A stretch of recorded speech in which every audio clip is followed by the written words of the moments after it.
இன்றைக்கி நம்ம வீட்டில் இருக்கக்கூடிய கோதுமை மாவை பயன்படுத்தி அருமையான டேஸ்ட்டில் நல்லா பஞ்சு போல் சாஃப்டான பிடி கொழுக்கட்டை எப்படி செய்கிறதுன்னு பார்க்க போகிறோம். ஹலோ ஃப்ரெண்ட்ஸ், வெல்கம் டு சமையல் டிலைட்.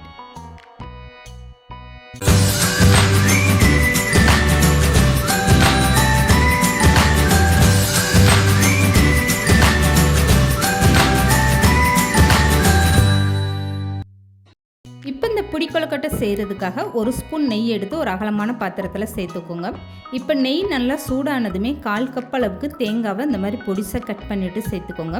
லேசாக இந்த தேங்காய் நல்லா வறுபட்டு வரணும். அது வரைக்கும் இந்த மாதிரி வறுத்துட்டு வேறு ஒரு பாத்திரத்தில் மாற்றி எடுத்துக்கோங்க.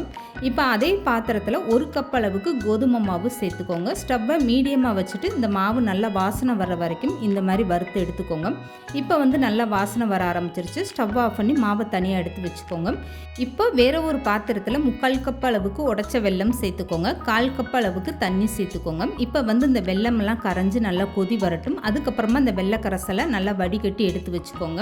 இந்த கோதுமை மாவு கொழுக்கட்டைக்கு 1 கப்பு மாவுக்கு நான் 3/4 கப் அளவுக்கு உடைச்ச வெல்லம் சேர்த்துருக்கேன். நீங்கள் இனிப்பு உங்கள் டேஸ்ட்டுக்கு ஏற்ற மாதிரி சேர்த்துக்கோங்க. இப்போ வெள்ளை தண்ணி நல்லா கொதி வந்ததுமே அப்படியே மாவில் நீங்கள் வடிகட்டி இந்த மாதிரி சேர்த்துக்கோங்க.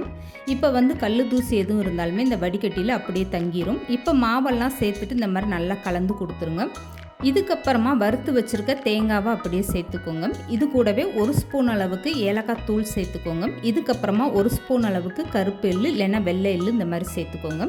இப்போ இது கூடவே ஒரு 3 ஸ்பூன் அளவுக்கு துருவிய தேங்காய் சேர்த்துக்கோங்க. இந்த மாதிரி தேங்காய் அதிகமாக சேர்த்து செய்யும்போது கொழுக்கட்டை சாப்பிடல நல்லா அருமையான டேஸ்ட்டாக இருக்கும்.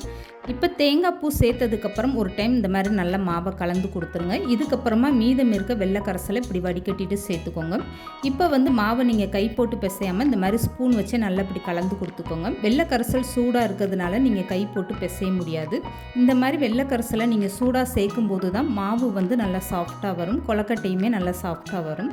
இப்போ இந்த மாவை அப்படியே ஒரு 5 நிமிஷம் மூடி வச்சுட்டு இதுக்கப்புறமா மூடியை ஓப்பன் பண்ணிவிட்டு மாவை நீங்கள் கையில் பிசைஞ்சு எடுத்துக்கோங்க.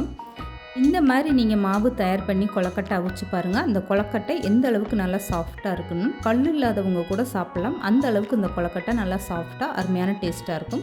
இப்போ மாவு ஒரு டைம் நல்லா பிசைஞ்சு எடுத்தாச்சு. இதுக்கப்புறமா உங்களுக்கு எந்த சைஸில் வேணுமோ அதுக்கேற்ற மாதிரி நீங்கள் பிடி கொழுக்கட்டையை அந்த மாதிரி பிடிச்சி எடுத்துக்கோங்க. இப்போ இந்த கொழுக்கட்டையை வேக வச்சு எடுக்கிறதுக்காக ஒரு இட்லி பாத்திரத்தில் தண்ணி எடுத்துக்கோங்க. இந்த தண்ணி நல்லா சூடானதுமே இட்லி தட்டில் துணி வச்சுக்கோங்க. இந்த துணியை நீங்கள் தண்ணியில் நனைக்காமல் இந்த மாதிரி காஞ்ச துணியாகவே வச்சுக்கோங்க. இதுக்கப்புறமா ஒவ்வொரு குழியிலையும் நீங்கள் மாவு சேர்த்துக்கோங்க. உங்களுக்கு எந்த மாதிரி கொழுக்கட்டை வேணுமோ அதுக்கேற்ற மாதிரி நீங்கள் சேர்த்துட்டு மூடி போட்டு கரெக்டாக ஒரு 10 நிமிஷம் நீங்கள் வேக வச்சு எடுத்தீங்கன்னா போதும். கொழுக்கட்டை நல்லா சாஃப்டாக ரொம்பவே சூப்பராக வெந்து வந்துடும். இப்போ பாருங்கள், 10 நிமிஷத்துக்கு அப்புறம் நான் எடுத்து காட்டுறேன். கொழுக்கட்டை எந்த அளவுக்கு நல்லா சாஃப்டாக அருமையாக வந்திருக்கு பாருங்கள். இந்த மாதிரி கோதுமை மாவு கொழுக்கட்டை நீங்கள் ட்ரை பண்ணி பாருங்கள், அருமையான டேஸ்ட்டாக இருக்கும்.